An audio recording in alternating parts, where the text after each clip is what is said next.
আপনি যাই করেন, আমার কথা শোনেন, আপনি যাই করেন, যত পাপই করেন না কেন, নামাজটা ছাড়েন না। নামাজটাই আপনাকে ইনশাআল্লাহ পাপ থেকে দূরে রাখবেই ইনশাআল্লাহ।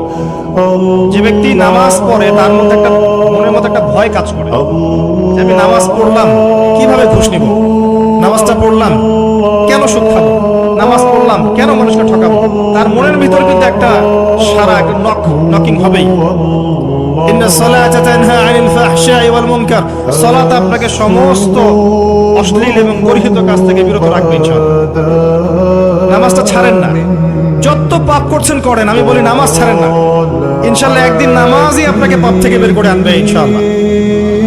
শয়তান আপনাকে হতাশ করতে চাইবে, শয়তান আপনাকে হতাশ করতে চাইবে যে তুই তো গার্লফ্রেন্ডের সাথে কথা বললি, রাতের বেলা পর্ন দেখলি, তুই তো ফ্রি মিক্সিং এ আছিস, তুই মাদক দ্রব্য খাচ্ছিস, তুই কাজে ফাঁকি মারিস, তুই ট্যাক্স আদায় করিস নাই, দুর্নীতি করছিস, তুই আবার নামাজ পড়বি কেন। শয়তান আপনাকে এগুলো বোঝাবে, কিন্তু নামাজ তো আমার শোভা পায় না, আমি তো অনেক পাপী মানুষ, এই ধোকায় পা দিবেন না। আপনি নামাজ কন্টিনিউ করতে থাকেন, ইনশাআল্লাহ আল্লাহ পাক আপনাকে পাপ থেকে বের করে আনবেন ইনশাআল্লাহ। ওই নামাজটা যদি ছেড়ে দেন তাহলে আর কোনো হাতিয়ার বাকি থাকবে না।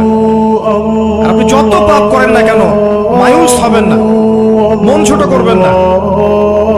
আপনার একটা সেজদা, যে সেজদা আপনি চোখের পানি ঢেলে দিয়েছেন আল্লাহর কাছে, যে আল্লাহ আমার ভুলগুলো তুমি মাফ করে দাও, আমার তওবা তুমি কবুল করো, ইনশাআল্লাহ দেখবেন ওই একটা সেজদা যদি কবুল হয়ে যায় আল্লাহ পাক আপনার সব গুনাহ মাফ করে দিবেন ইনশাআল্লাহ।